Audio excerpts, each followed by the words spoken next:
David Miller, welcome to the show. It's great to have you here. How you doing, man? I'm doing great. And Alex, thank you for having me on this morning. I appreciate it. Yeah, I'm delighted. It was great to get you here. It was a lift, but we got here, and I'm very happy that we can kick this off. You Absolutely. know, like I start every episode kind of the same. After reinventing how I actually start the show, but in my more recent, I think the best way I've always started the podcast now that feels very good is just having yourself introduce yourself, tell us who you are, what you do, and how you got to where you are today. Excellent. Good place to start. David Miller, I'm the Chief Operating Officer of Pink Taco. I joined Pink Taco in July of last year, 2023. But my career started actually at the very young age of 12. And I grew up in Huntington, Long Island. And every Saturday morning, I would ride my bicycle about a mile into town. And there was a little Irish pub called Finnegan's, and actually it's over 100 years old. Nice. Small little place. The original owners were still there bartending, through the family. And there was a gentleman by the name of Phil who was painting the outside, because it was in an alleyway, painting the outside wall. Basically was a reflection of the inside. So all the regulars were painted on this mural. It was really cool. So I would hang out there every Saturday and just watch this guy Phil paint.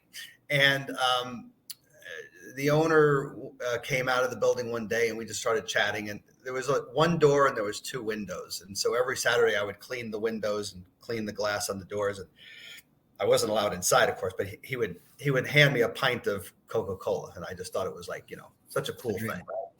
So fast forward, there's a Saturday afternoon, the dishwasher doesn't show up. He says to me, "Hey, you want to wash dishes?" I said, "Sure." So into the kitchen I went, 3-compartment sink, bent over that all day, all of lunch, all of dinner. My hands were completely just, from soaking in water all day, shriveled up. And all I remember is when he dismissed me for the evening, whatever time it was, I worked all day and night, was he pulled out a wad of cash and just put a bunch of 20s in my hand. To this day, I wish I could remember how much it was. Yeah. It may have been like, I don't know, $60 or $80. It was a good amount of money. And I was like, man, this is a pretty good gig. So fast forward, I ended up working there until I was 18 years old. So ended up working through every position in the kitchen. Eventually made my way out to the front of the house, from bar back to host to server to even the maintenance guy. After the restaurant would close at 3 and 4 o'clock in the morning, I would do maintenance work there in off hours. So it was pretty wild experience. But I went to college at Nassau Community College on Long Island for hotel restaurant management. Yep. And I determined at that point I probably needed to get into the corporate world and leave working at Finnegan's. And I went to work for Marriott Hotels while I was in college. And then after graduating, one of my professors actually landed me a job at a Holiday Inn in the restaurant. Yeah. And pretty quickly I learned I didn't like the hotel business. I was really a restaurant guy, and I got out pretty quickly. I went to work for Bennigan's. I worked on Long Island for a while. I got transferred up to Boston, opened the restaurant in the theater district, and then up to Peabody, Massachusetts. Then I got a phone call one day from TGI Fridays, and they offered more money and a 5-day work week versus a 6-day work week. And I'm like, hey, where do I sign up? So I took that job in Boston and worked at the 3 different locations up in the Boston, Massachusetts area. And then my boss came to me and he said, hey, I think I need you to go back. Would you go back to Long Island? And I was like, okay. So we're having a hard time getting people there. You're from there. You should go back. Okay. So I did. Moved back. Ended up working on the corporate side with Fridays for about 6 years. And then they started to franchise in New Jersey, which they never franchised before. So they really wanted to keep the continuity of the brand. So they asked me if I'd go to over and join the franchise group over in New Jersey, which I did. And I went on there as a opening general manager and then director of operations. And was there all in with TGI Fridays 12 years. And then I got a phone call to go work for Hard Rock International. And that was, I love the phone call. I love the out of the blue call, and you're like, they've all been calls, which is the fun part. So they needed someone to take over as general manager of the Hard Rock in New York, up on West 57th Street. And I thought it would be a cool opportunity. Took that job, and just a short time in, opportunity came to relocate that Hard Rock property right into Times Square, into the old Paramount building. So that was a lot of work to get that done, and we did. We got it done. Literally, we closed on a Thursday night up on 57th Street, and we opened Friday morning in Times Square. So not even quite still sure how we did it, but we did it. What, in the middle of the night you moved the whole operation? It was literally a parade, right? It was like we loaded everything up, and down the street we went, and then set up, and we were ready for lunchtime the next morning. That's unbelievable. That's like the most New York. That's one of the most New York things I've ever heard. It's like I stop and think about it. I go, why did we do that? But pretty remarkable. And then of course, let's open in Times Square on a Friday at lunchtime in the middle in August with the heaviest tourist season. That made a lot of sense too. Yeah, right? That's what we did. And that property turned out to be extremely successful. I was promoted from there to director of operations. I had my locations, everything were from Canada out to Ohio, down to Washington, D.C., 13 Hard Rocks at one point. Then we had a joint venture partnership with the New York Yankees when the Yankees moved to the new stadium in 2009. So as a part of that, we opened up the Hard Rock there at Gate 6, and then also helped to work with the Yankees to establish NYY Steak, which was the Yankees branded steakhouse. Yeah. So I was director of operations for both of those brands and the chief operating officer for the NYY Steak. Eventually opened in Midtown. We opened up one down in one of the casinos in Florida. Was involved with that brand and had a great run of 13 years with Hard Rock, and really, I think that when I look back, right, Fridays really taught me about systems and procedures.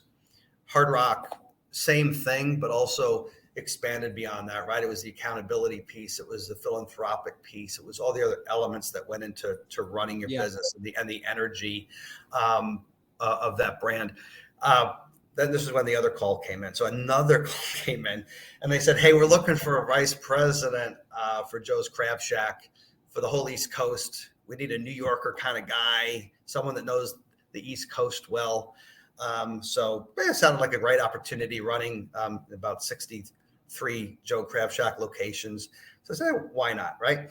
So took that job, and our office was in Houston, although I was able to still, stay in New Jersey. But I still remember my first day on the job. I got there, I went in my office, I sat at the desk, and I thought to myself, I have no idea what I'm doing.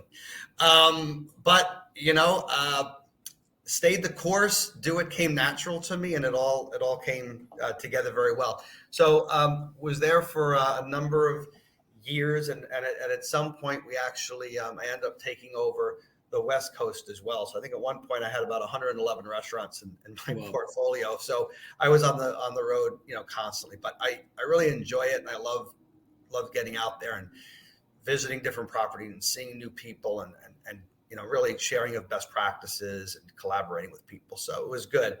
And then Joe's was sold, and the company itself was sold. I was asked to stay on and help to transition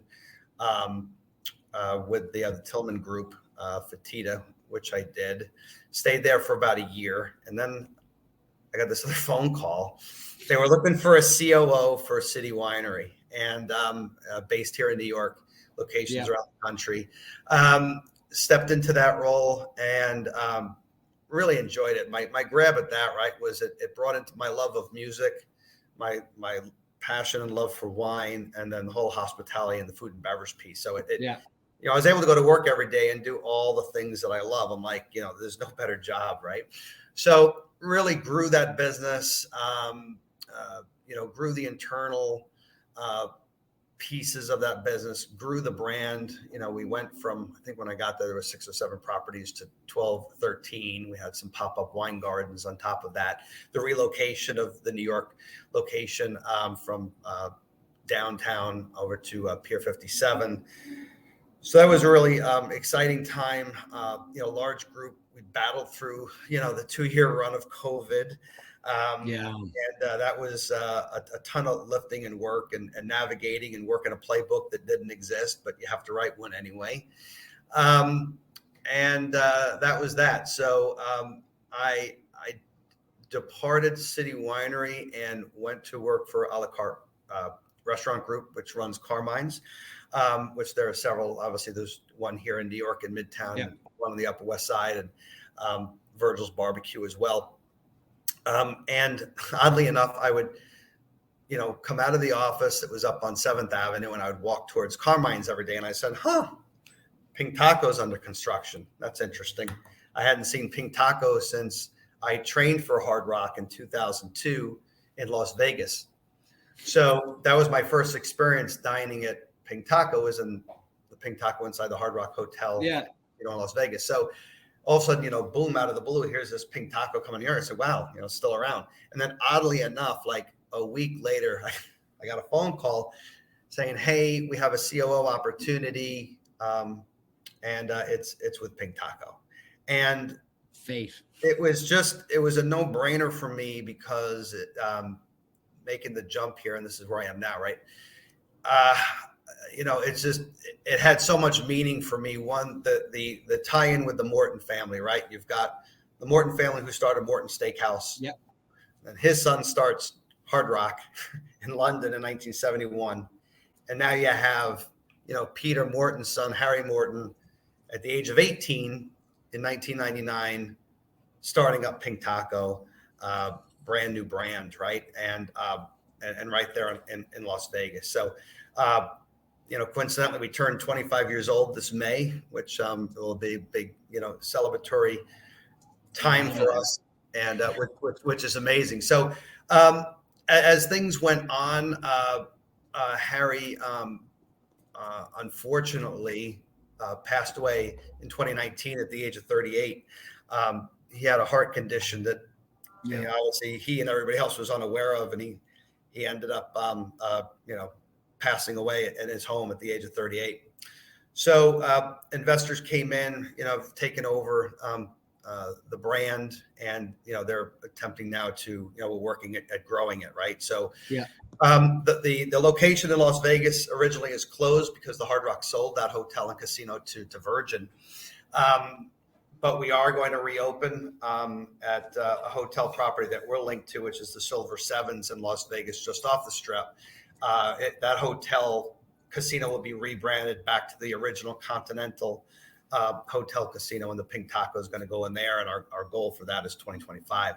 But our legacy restaurant, which opened in 2012, is on Sunset in LA. Great, fabulous location with a great story. And the rest of our locations are on the East Coast, right? We've got Miami, DC, Boston, and then New York was our location that opened just almost a year ago. So great time, for me coming in.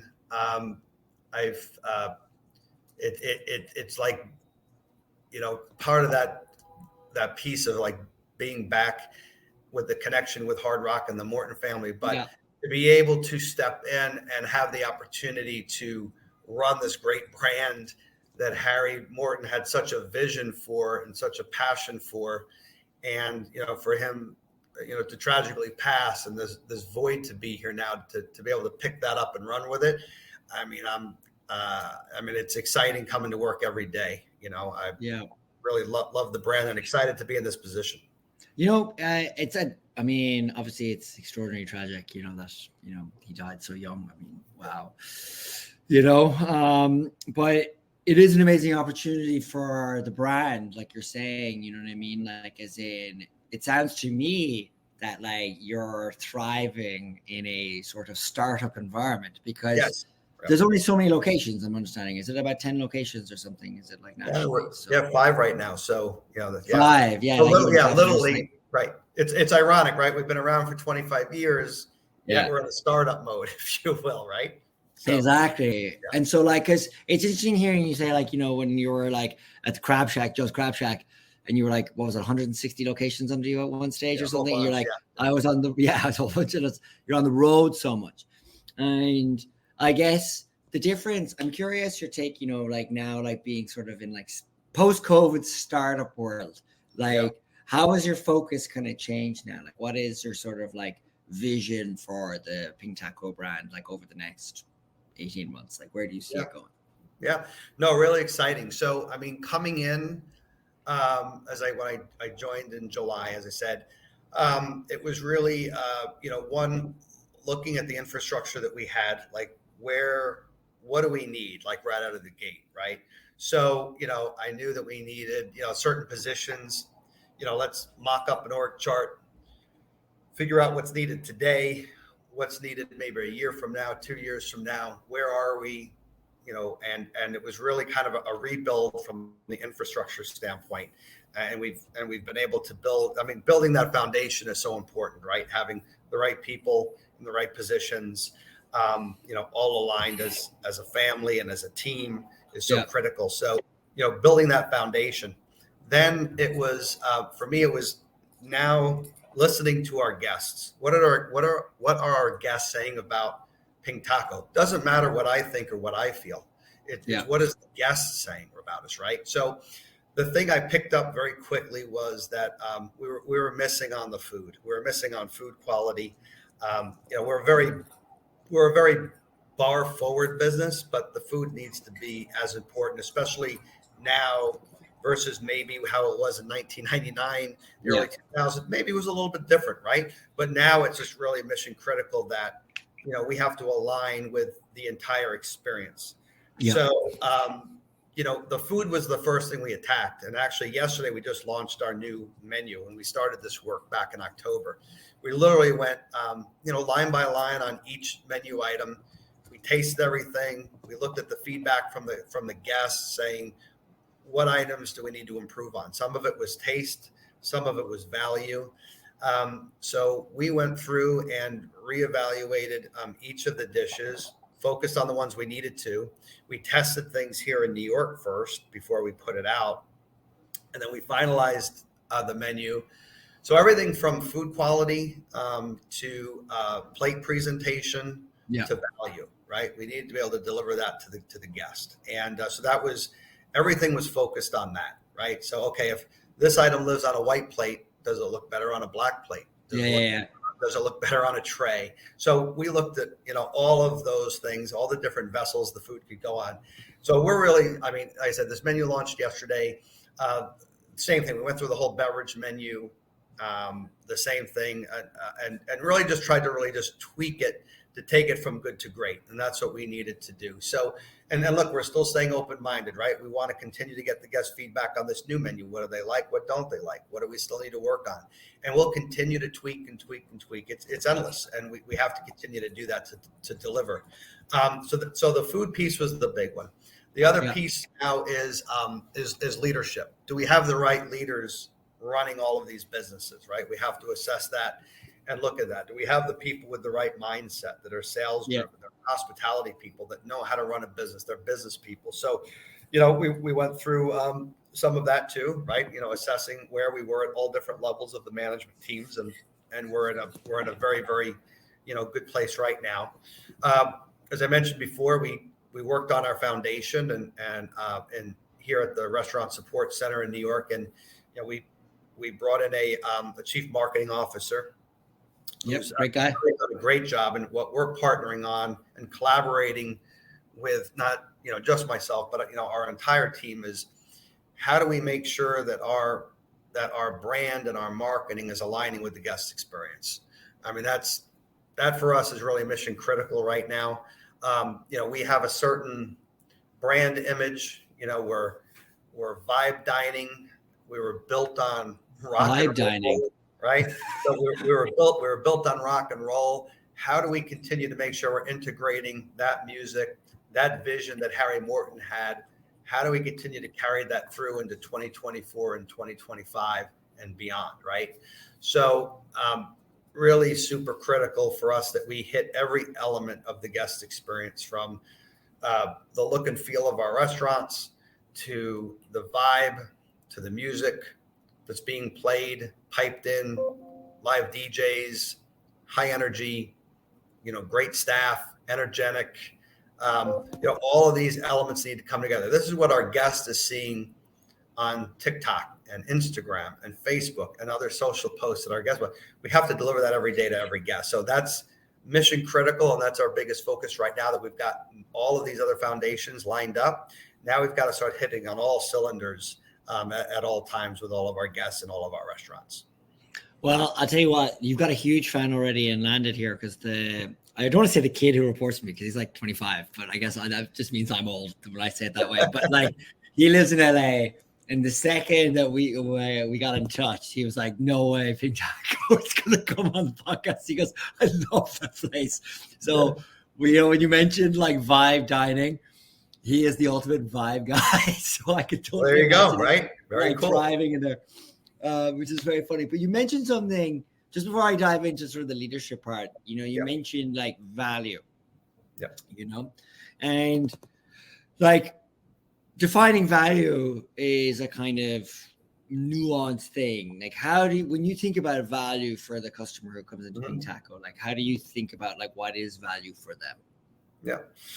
Well, again, I think it comes down to the whole package, right? I think I can put great product in front of the guest, and maybe there's a dish that they order that really is good.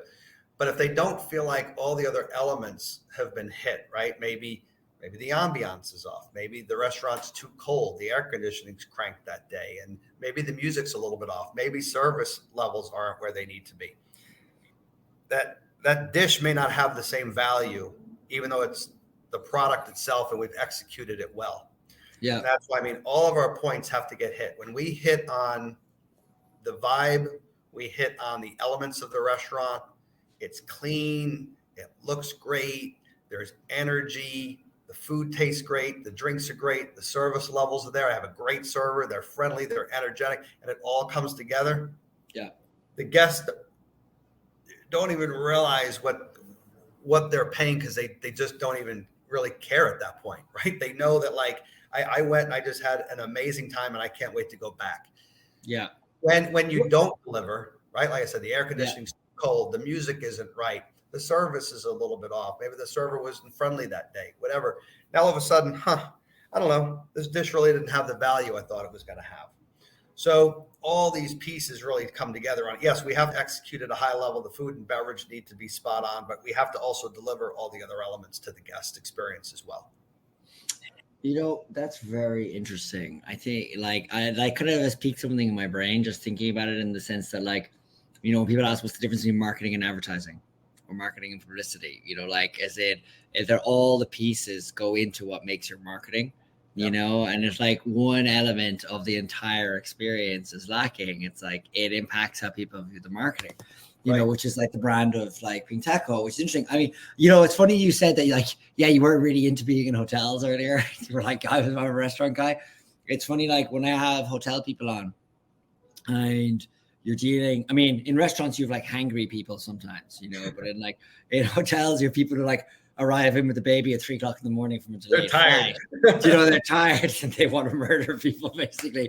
And you think about like nailing that experience, what I mean? Like, how do you find those people? And so finding those kind of great staff. Yep. And I suppose that kind of leads into like the question on leadership, which is like, for the restaurants that you have, like I've done so many. I've never worked in a restaurant, I want to stress, but having interviewed so many people, what I seem to hear is that the GM is literally the most important person in the restaurant. The guy is quarterbacking the operation. Yeah, so I guess as a boss, I know you're not from Boston, but I guess, as a Tom Brady element kind of player, like in the quarterback position, he can elevate your team. And so the point I'm making is like, how do you think about identifying sort of like the right talent to be in sort of the restaurants running it? Because like there's so much here in your vibe dining. Like it sounds to me there are so many elements beyond the food that are so important to the success of Pink Taco. So like clearly that means that the role of the GM within the restaurant is like of paramount importance for you. Yeah, no, I mean, you nailed it. And I use that analogy all the time. The general manager is the quarterback of the team, right? They do. They set the tone.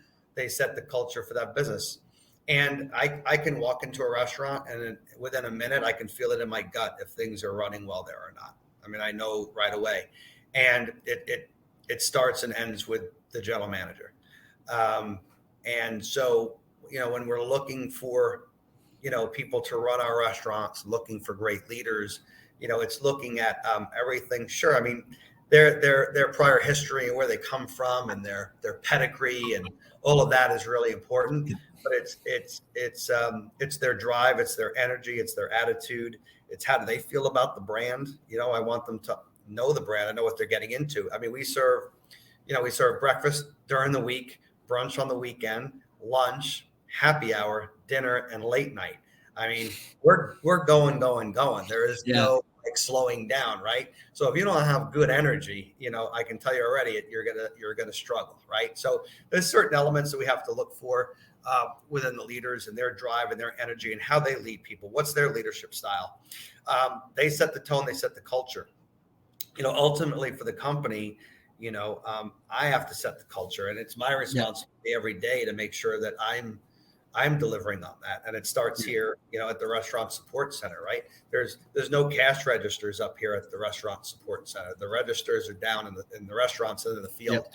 So ultimately, we set the tone, we set the culture, but our restaurant support center, which we have a fantastic team. I'm very, very, very fortunate. We've got a great group of dedicated people, but, we're here to service, our guest. Our customer is our management teams, right? Yeah. So we need to be here from them at every aspect of whatever they might need from a help and support standpoint. How can we help them? How do we collaborate with them? How do we work with them? How do we involve them? Give them the tools that they need to be successful. How do we help guide them? How do we offer suggestions and any type of help and support that they may need along the way at any given time? So that type of support and that collaboration that needs to trickle over into the teams, right? So now the teams, they're working on their development of their managers. So the GM now is working on their managers. Who could potentially be the next AGM? What's the next step for the AGM? Is there an hourly employee that we identify that shows some really great leadership ability? And maybe that's someone we need to work on the bench, right? And get them to eventually get into the management world someday. So we're constantly looking at those things and evaluating, our players and our staff. I mean, ultimately, they're the boots on the ground getting it done every day, not me. Well, it's really totally. A question for you. The restaurant support center, is that what you refer to like your headquarters as? Yes. Yep. Right. Okay, cool. I was like, oh, that's cool that you have a little ops team somewhere. We're squirreled away, Squirreled away over by the Port Authority. But it's interesting, I'm always curious because you were identified very early. You know what I mean? Like your story in and of itself is what you want to see from your sort of entry level stuff. It's like taking the opportunity, when you're asked to be the dishwasher, being slipped a couple of 20s after the end, you're like, geez, I want this job. You know what I mean? Like, look at you now and look at the career that you've had. And so, when you think about like, I guess this goes into sort of a type of question about keeping staff and retaining staff, but it's like, obviously if you existed and there were 10 of you, you would want 10 of you, David, to be in the restaurant and have them on a path for growth. When you think about the GMs, opportunities for AGMs and then the kind of frontline staff, like within Pink Taco, like does such a kind of culture exist of like clearly identifying like a pathway for people to like really kind of promote themselves within the company? Because I know, and I'll give you an example why I phrase it that way, is like lots of restaurant groups that I've interviewed said, yeah, we kind of had those programs before COVID, but now after COVID, we got to focus on these things like right now. As in like the ball is very much in the employee court in the sense it's like, give them the opportunity, give them the benefit, and they will thrive, So like, I'm curious, like, what's your like take or what's your view, especially post-COVID, I guess? Yeah, no, great question. No, it's important, right? Because look, some of my philosophies, right? I always say that people don't roll out of bed every morning to come to work to fail, right? People come to work, they want to be successful. People may have different motivation, right? Some people may need to just work because they've got to pay their rent, or some people want to have a bigger career, right? It just depends. So, listening, I think, is the most important. I think I'm a big philosopher on one-on-ones. I mean, all of my team, I have one-on-ones with them every week. We also have collective, group meetings. Hearing people and understanding where people are and what their desires are, and understanding where they want to go, right? We're actually right now in the middle of doing all of our annual manager reviews right now. They started this week. We have to be finished by next Friday. I promise I'll be done. But it's important to give that ongoing constructive feedback to people. And then also understanding, look, everybody's different. That's kind of what makes our business, interesting and so unique, is that everyone operates, at a different level, right? There's different things that motivate everyone differently. And you have to be really tuned in to all of your folks and understand, what makes them, motivated, what makes them want to be, why are they here? Why do they want to be here? What's their short-term and long-term goals? So I just enjoy, like I said, the time when I'm either in a restaurant, I go to the dish machine. I talk to the dishwasher. I talk to everybody on the staff. I go through the kitchen line. They're the best. They're the best people to speak to, right? What's working, what's not working. They'll tell you. They'll be very honest with you. Hey, we don't have this or we don't have that. Okay, boom. Again, going back to, we have to provide the tools. So, again, it's really important. It's showing appreciation for the staff. Thank yous go a long way. The treatment of people, the level of respect, celebrate the wins. Next Friday, March 1st, is Employee Appreciation Day. We've got some programs built around that day to make sure we're celebrating our staff. And then again, with that, we do have a training department, and that training department works on manager training, employee training. And then it's the pathway. What's the pathway for an internal hourly employee to eventually become a shift supervisor and onto a manager? There has to be a developmental pathway, and we have to explain it to them and show them what it is, right? So we have tools to help them. Certainly the general manager and the team needs to be bought into the individual and work with them and expose them to the workings of what we do every day and what the importance are. And you watch this person over time grow and develop, and you see that they're coming in and they're right where we want them to be, and we can identify whether we think they're going to be a successful manager for us, and what do we need to do to help support them, for them to see their goals. I think it's great to have an internal balance. I think that having some on the management team, a good blend of folks from the outside that maybe come from a different world and a different culture to be on that team. But I think it's also equally as important to have some internals too. So I think there's a really cool balance that you need to have with that. We just recently promoted a bartender out at our property in Los Angeles. She's been with the company for 7 years. She's been an opening trainer. She's opened all of our restaurants for us over the 7 years, and she has a very high level of passion for the brand. She has wanted to get herself to a higher level and not just bartend for her life. Some people want to do that, some people don't, right? So this was an opportunity to work with her, develop her. She went into supervising and was involved, as I said, with openings and training. And just last month, she was promoted to a manager position, and she got to where she wanted to go to. So having that opportunity for folks, and also, as I said, blending the teams, I think is really important to do that as well. Yeah, no, I mean, that's awesome. And I guess everything's kind of changed since COVID, you know what I mean? You talked about it when your time at City Winery, and it's obviously everyone was impacted, there wasn't anyone who kind of came out of it totally unscathed, you know what I mean? Everyone got battle scars out of it. And so I think about it a lot from the employee perspective, because I feel we forget that frontline staff kept us alive. You look at people who worked in groceries, and you look at people who worked in restaurants that were working away while the rest of us were when I say the rest of us, I mean me, like, I mean, I presume you were like working away in there as well, you know, like doing what you could to kind of KTLO. Keep it going. Yeah. You know, and I'm Yeah. like, I feel like everyone I've had in the podcast has been like very successful in their career, you know, people like yourself. And I find that like everyone is kind of the same kind of philosophy around like, yeah, like it's like doubling down on like making sure that the great people get looked after. You know what I mean, in your restaurant, and really kind of providing opportunities. And that's some like more clear opportunities. Like I think before it was like, you know, lots of like income, probably like, you know, places that had less than say 30 locations. I would say it's probably like something like that, that there were more informal structures for figuring out how to promote people. Whereas now I think there's been a kind of pendulum shift towards let's have a formal structure for figuring out like, okay, here's training, here's how do we identify the right people. Right. And I think it's for the better of the industry. Go on, sorry.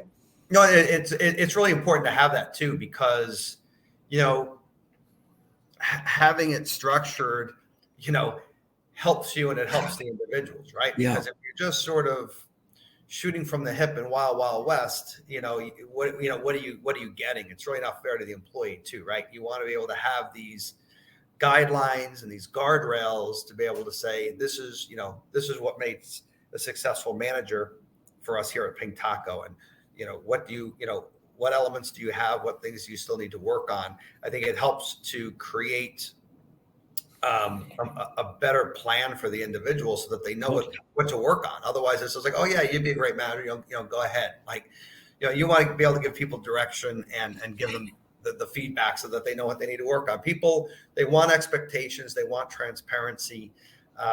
All those things are important. To your point, coming back from COVID, yeah, I mean, the whole workforce changed, right? A lot of people left the industry. Then you've got a lot of new people that came in that have never been in the industry before. So you're really kind of starting from scratch, training new people that have never done this before, right? So it's a whole different group of folks. I mean, it has settled down a little bit. Certainly has gotten better from when initially coming back from COVID. But yeah, I mean, you look, the generations continue to change, and you have to just be really in tune with what's happening and what you're dealing with. I mean, if you still think it's, you know, we're in the 1980s, you're not going to be successful. You have to continue to keep moving forward times and the people and the generations to know what works and what doesn't work. And that's why I say the listening is so important. You know, hearing folks out, what are they looking for? What are their needs? What do they want out of working at Pink Taco? And again, not what I want, it's what they want too. Right. And I guess, you know, like, you know, kind of bringing it back to like sort of like your vision for Pink Taco, like, you know, what is like, if you think about the year that we have ahead of us now, ahead of you rather, me on the sidelines looking in, potentially drinking inside of the Pink Taco, is like, it is National Margarita Day. So today, yeah. So, you know, hey, did you invent that, or is that actually a thing? It's a thing. It's a thing. Well, you know, if I find myself in Midtown all the way from Brooklyn this morning, all right, I think my arm can be twisted, you know. Absolutely. But you know, like what are like the like existential challenges that like you face now? Like real kind of like, we need to get over this. Like, is it? Not that I want to give you suggestions for answers, but obviously in my head I kind of know what some of them might be. But I'm curious what you might say.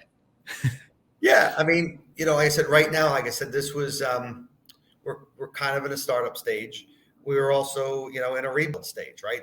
The company had already started, but then sort of stopped, right? And then a lot of these restaurants that we have currently opened just before or, you know, right around the COVID time. So it was very challenging times in that regard. And, you know, I had to weather through them. And every restaurant was impacted differently. Like Miami, during COVID, everybody was going to Miami. So that restaurant was extremely busy, you know, where the others, you know, were impacted differently. So, you know, now how do we now it's the regroup.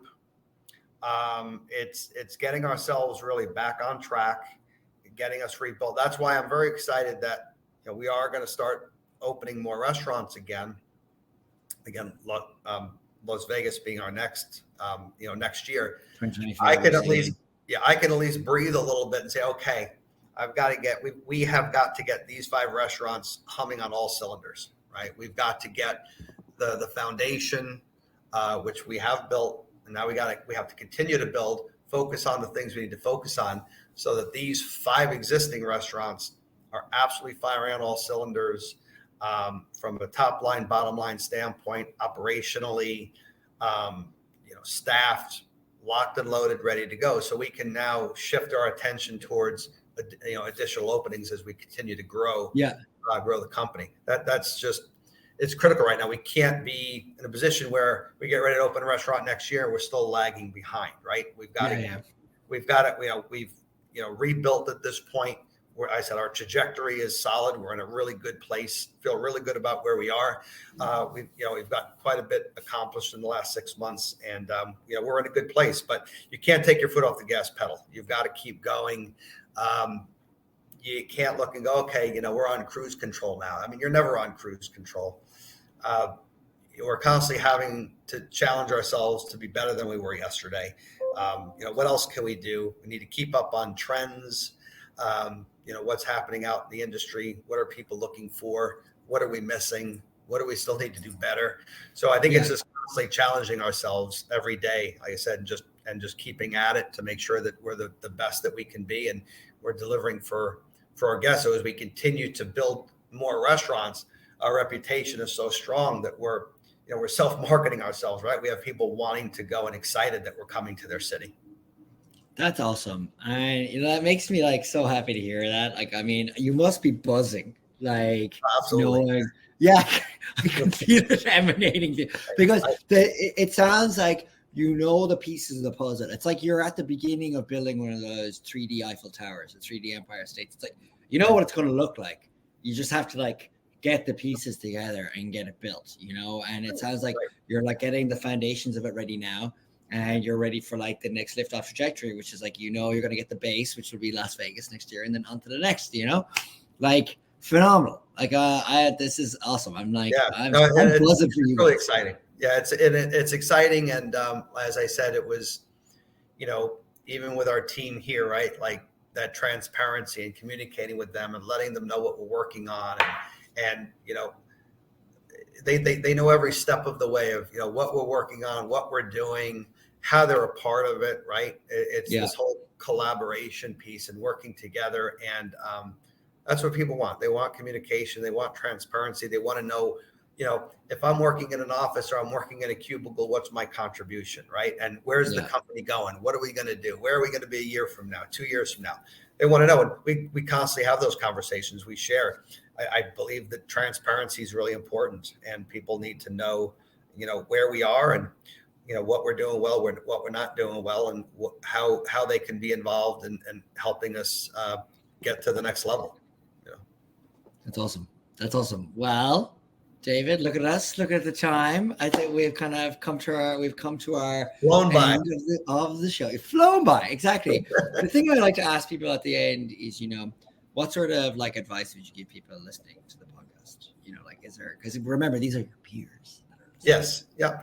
Well, I think for me, it's really about, someone's, you have to really love what you're doing. It's, I always, it's a music reference, but I'll quote I'll quote the late Tony Bennett.